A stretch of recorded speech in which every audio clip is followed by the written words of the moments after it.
Hey folks, what I'm standing beside here is one of Wendy's Camellia japonicas. She's got a lot of them in our gardens. And this one here is pink with white edges on it. And depending on the weather, sometimes they even bloom earlier. We have camellias here on Salt Spring Island that will bloom in December. And this one here is blooming, we're the second week of April right now. These are a broadleaf evergreen. They grow much larger than this. And this is one she actually brought from her last place. It is a beautiful beautiful specimen. It's full of flower buds. Unfortunately, the rain does kind of beat up the flowers a little bit.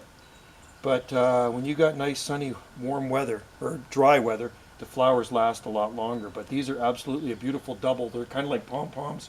She has reds and whites and other varieties in there. So this is a really nice broadleaf, exotic evergreen. And if you live in a similar climate, sometimes even a colder climate, you can get away with growing these in a good microclimate.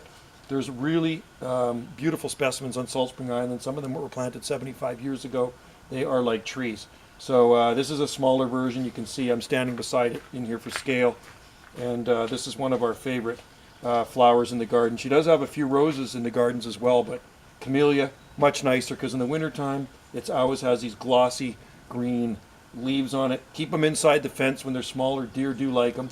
And the only thing that would probably damage this, and we don't have to worry about it here in our garden, would be a late frost, and it would damage the flower buds on it.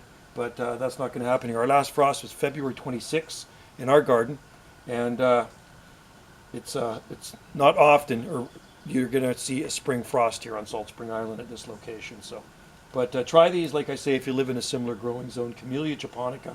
There's Camellia sinensis, which is actually the tea camellia where they make tea from the leaves. And there's actually a tea farm. We just passed it yesterday when we were on the Big Island, Vancouver Island, not that far from the ferry terminal. And then there's another one farther down, I think just close to Mill Bay, but they actually produce tea from the leaves of the camellia. So these are a plant that's native to Asia. I believe this one might be native to Japan. So anyway, I'll get a close-up shot of these flowers so you can see how beautiful they are. And just like I say, more are coming.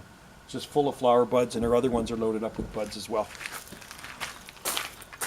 On the Pacific coast, camellias are a common landscape plant. So there is a close-up of the flowers. All right, thanks for watching, and try one in your own garden.